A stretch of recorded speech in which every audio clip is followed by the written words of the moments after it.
Once we've gathered an adequate amount of information in our assessment phase, we move into phase 2 of the nursing process, which is diagnosis. The diagnosis phase has 3 parts to it: identifying patterns, validating the diagnosis, and formulating the diagnostic statement. You may not be overly familiar with what a nursing diagnosis is.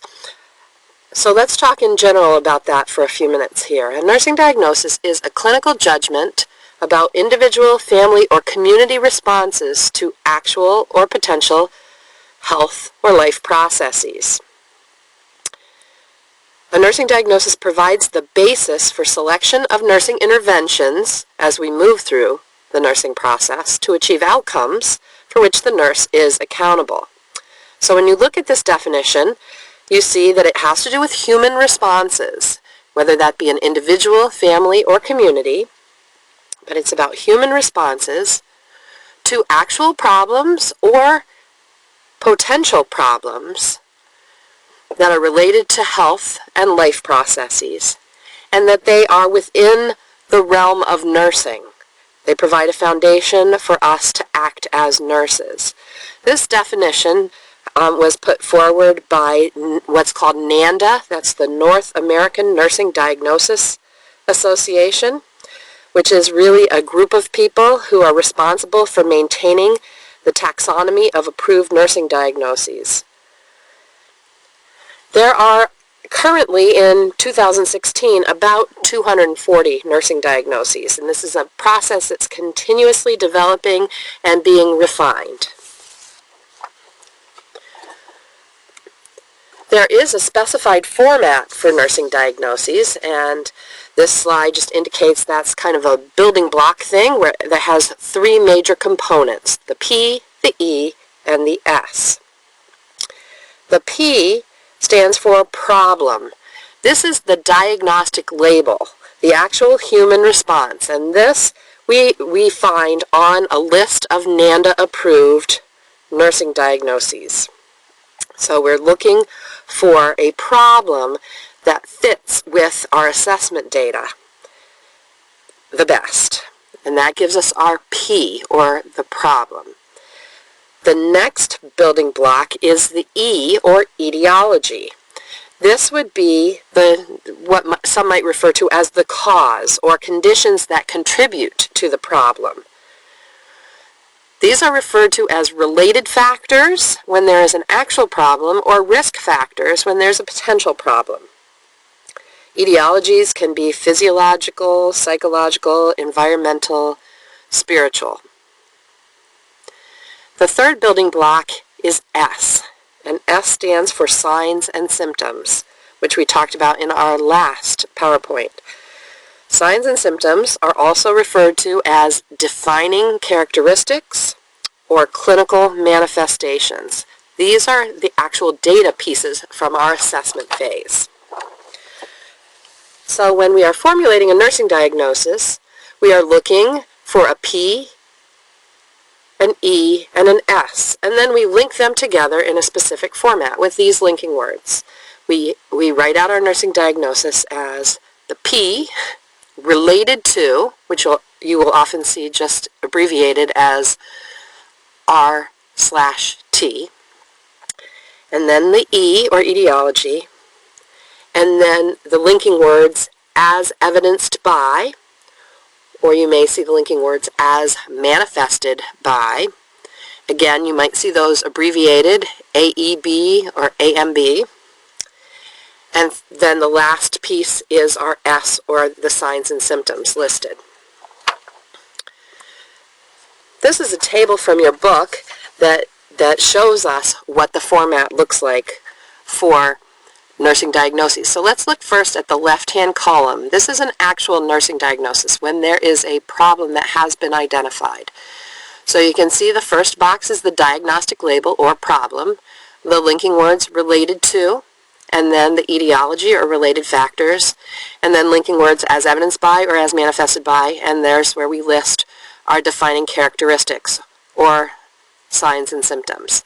So there's an example below where the P is stress urinary incontinence, and we have the linking words related to, And then etiologic factors there are weak pelvic muscles, obesity, and gravid uterus. Then linking words again, as evidenced by urine dribbling when coughing. Now, this is an example of an approved nursing diagnosis. You're going to be interacting with lots of different nursing diagnoses as we move through our content throughout this course.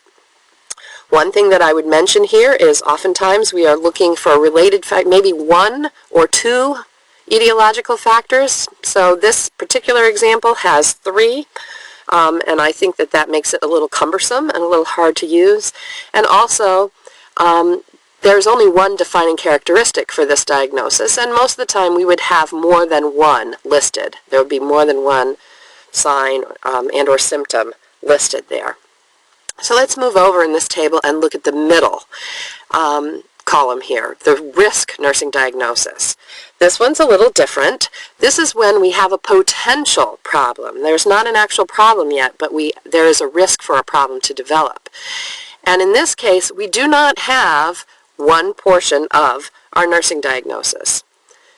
We have our diagnostic label, or our P, and then we have our related to linking words, and then we list our etiology, which in this case is actually risk factors. Now, because this is a problem that we anticipate someone being at risk for and not an actual problem, then we would not expect to see any signs and symptoms because there's no way a problem can manifest itself if it hasn't occurred yet. So for the risk nursing diagnoses, or those diagnoses that are looking at potential problems, we only have 2 parts to our nursing diagnosis, the P related to the E.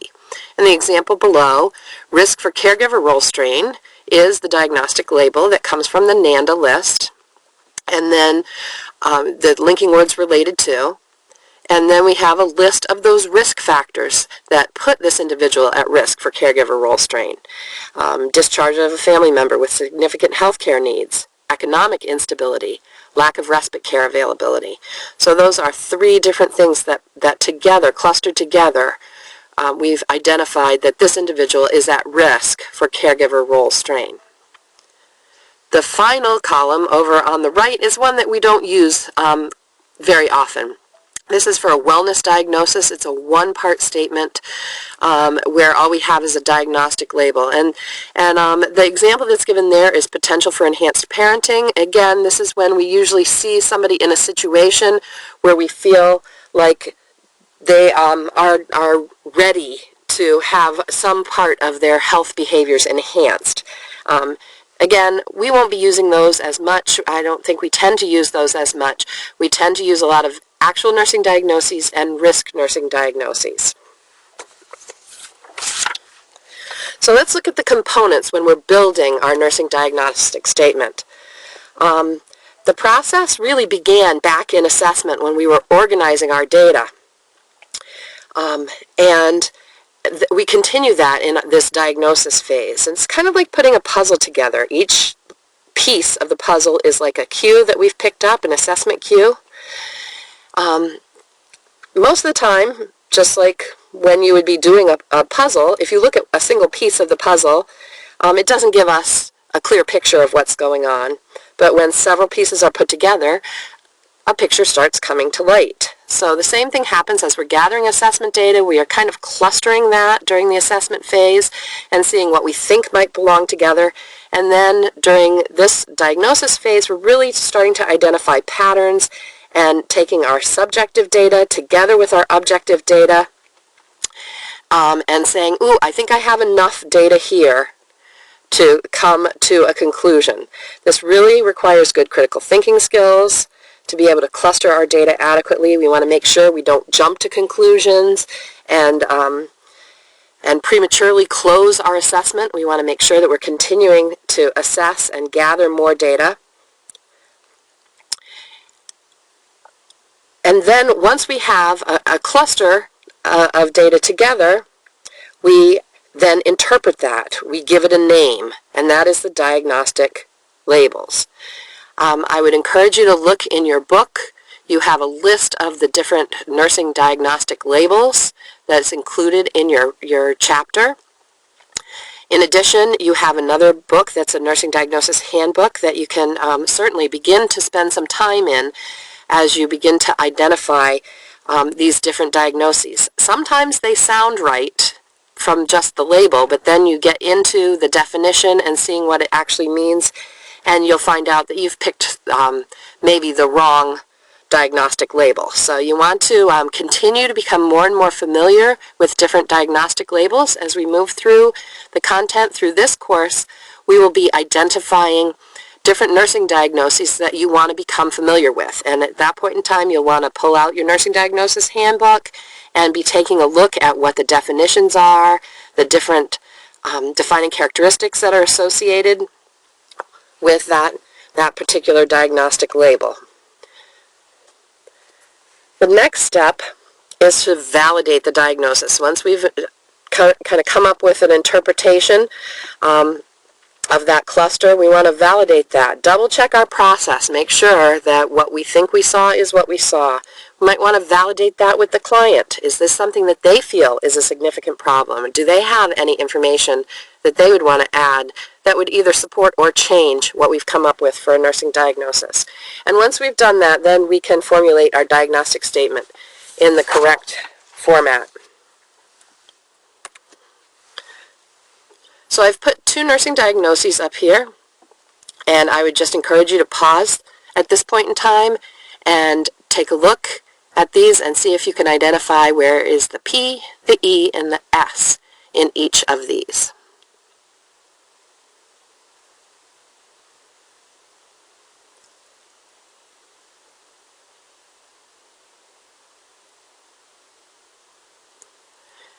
If you've taken some time to do that exercise, you will see that there is a P, E, and S in the first statement because that's an actual problem of impaired swallowing. This second nursing diagnosis on this slide is a potential problem. It is a risk for falls, and therefore you should only have identified a P, the problem, and the E, the risk factors, without any S. So just a little more information about putting together nursing diagnostic statements. The point of nursing diagnoses is to get us on the same page, and sometimes the language can really be awkward, and you'll find there are a lot of practicing nurses who don't really like using nursing diagnoses because the language is awkward. I would encourage you as you use these diagnoses to do some things to make sure that the communication is clear. Sometimes things have to be put in the right order.